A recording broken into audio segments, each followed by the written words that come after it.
Now, Scott Harrison is a dedicated family man with 3 kids of his own, and he's released his first book, Grumpy Gorilla and Happy Hippo, and he's with us here just now. How are you doing today? I'm very well, thank you. Thanks for having me. So what gave you the idea to write this book? So it was actually, Grumpy Gorilla was pretty much myself. I found that I got into this habit of being snappy all the time.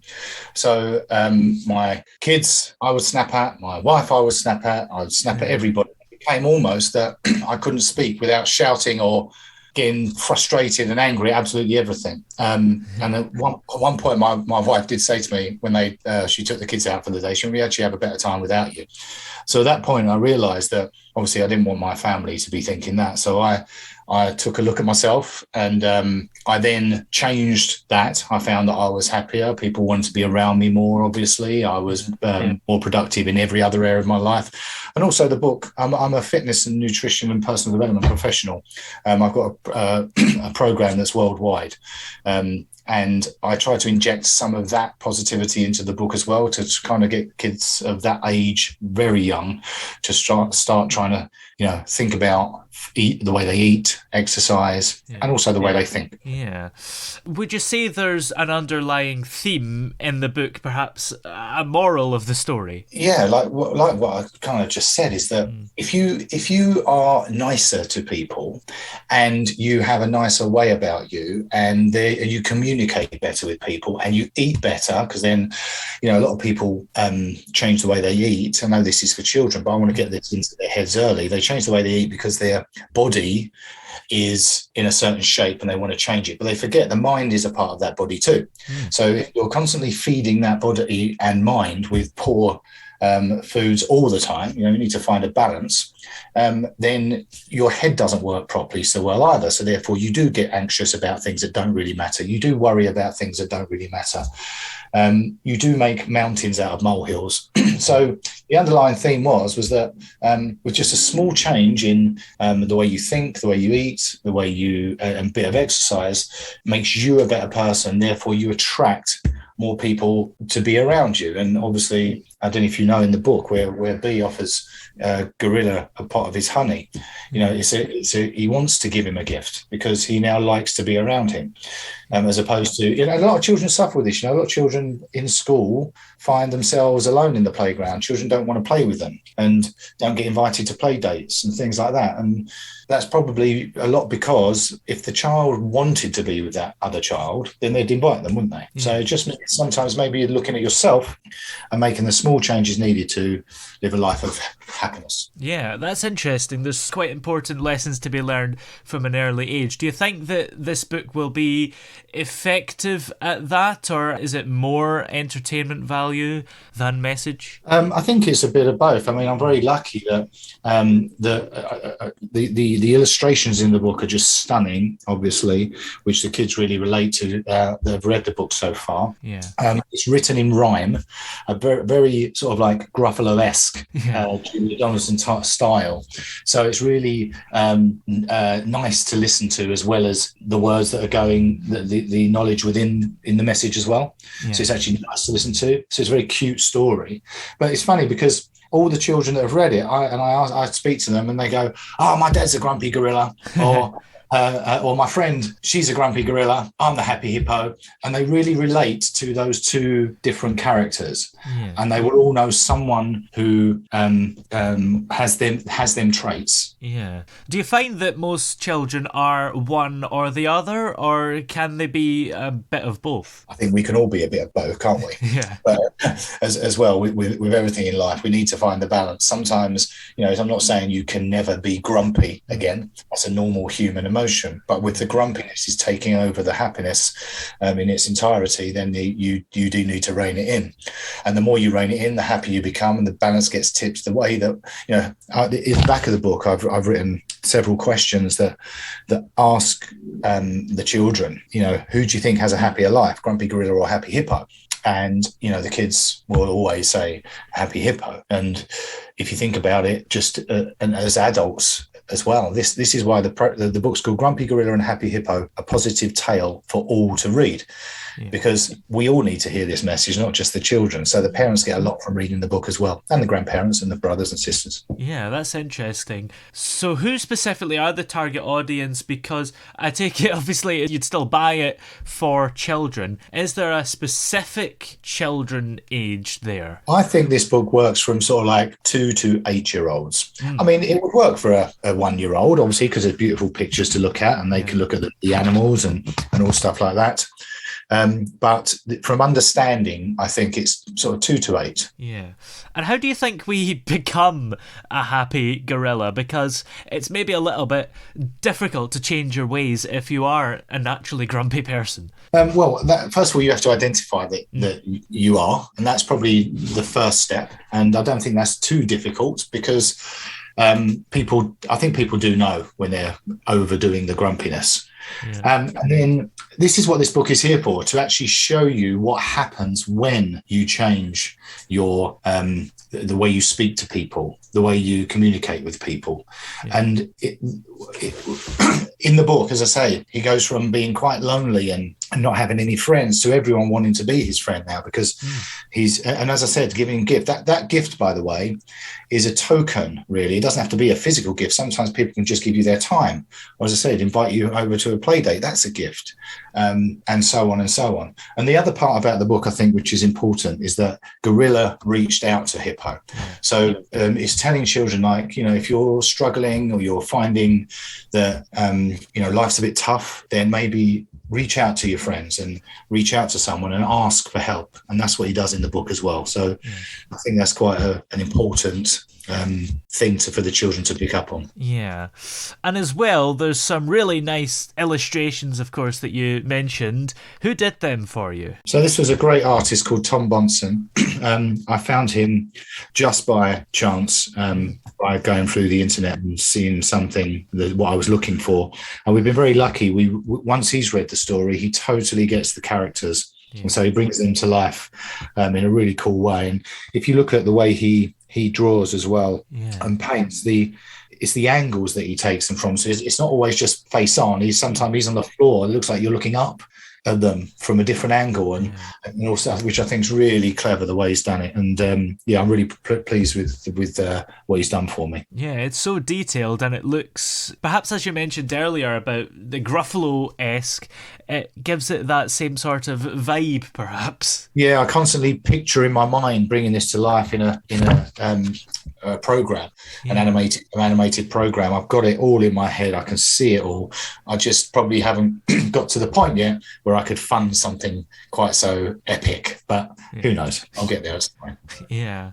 And Kate Thornton said about the book that it's a lovely read that helps remind our children about the importance of kindness, positivity, and the value of helping others to help grow healthy young minds and strong friendships. Is that the Kate Thornton? That is the Kate Thornton, yes. Wow. So I met Kate at another book launch of mine.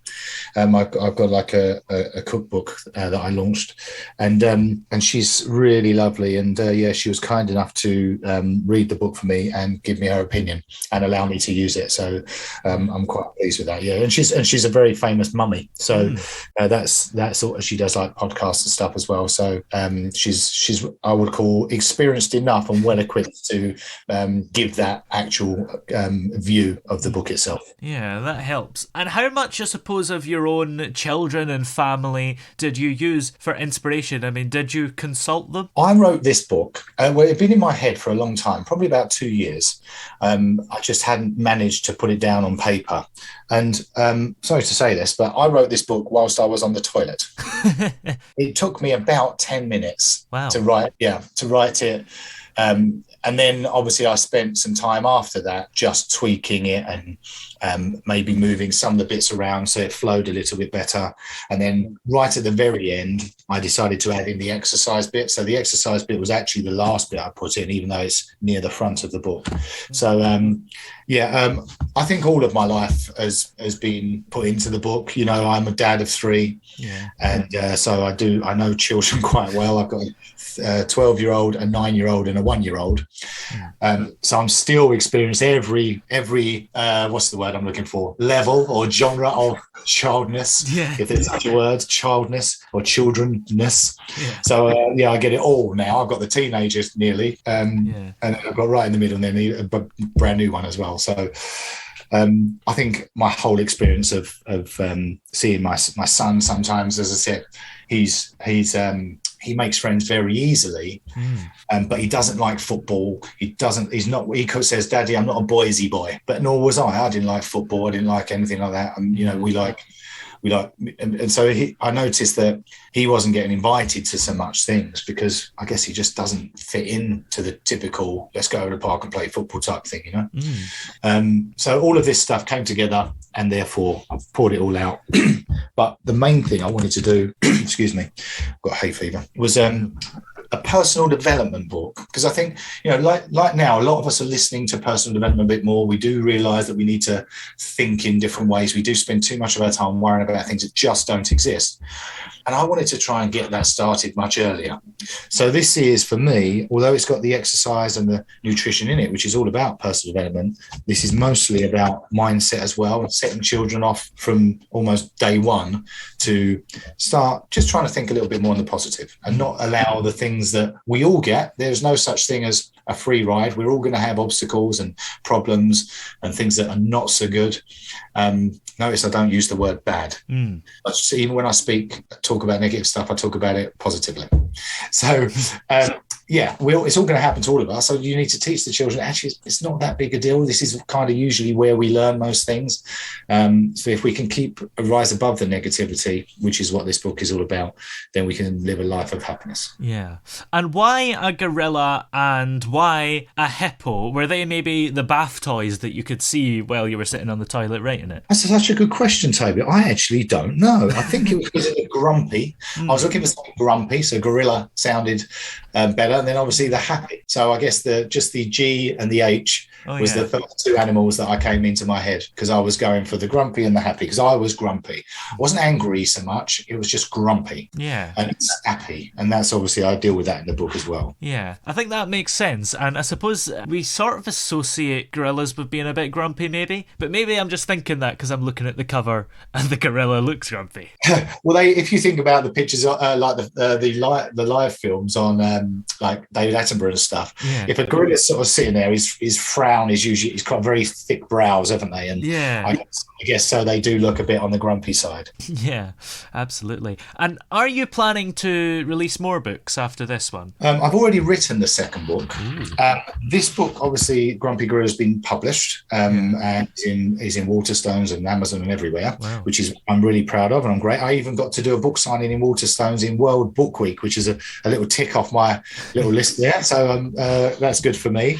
But I've already written a book, and but they won't publish that one straight away because this one's just been published. So, and it's called Oh Yes I Can, and it's a story about two friends, which is Panda and Tiger. And Panda, she always goes for her dream. She steps out of her comfort zone, and anything that she believes in, she's going to go for it and give it a go. Whether win, lose or draw, she's going for it. Whereas Tiger's a scaredy cat, and he wants to do loads of things, but doesn't feel like he's got the confidence to move forward and just go for it. So it's how Panda teaches Tiger to go for his dreams, and again, therefore live a happier life. Yeah.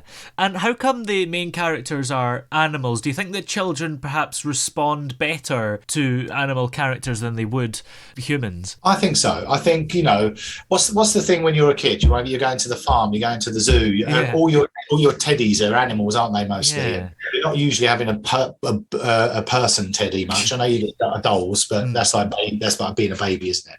But yeah, I think that kids are fascinated with animals, as you can see from the amazing artwork of this Tom Bonson. I think he really brings their characters to life through the expressions you can see on their faces and all stuff like that. As you said about grumpy, gorilla looks pretty grumpy, and Hippo's very happy. and the same with Panda and Tiger. I think I'm doing a trilogy, so I think that I will keep my next book. It will be two animals as well, and then I've got some ideas on a completely different type of character, probably a human character. Yes. Well, in the meantime, just remind us of everywhere we can find Grumpy Gorilla and Happy Hippo. Okay, so Waterstones, Amazon, Foyles, Barnes and Noble, all your kind of main bookstores, mostly online. There is a Waterstones that does have the physical book in Bishop Stortford, where I live. They've got the physical book there, but mostly you would order it online and it will be sent to you. Great. Well, many thanks for joining us today. It's been very interesting to talk to you. Thanks, Toby, and I appreciate your time.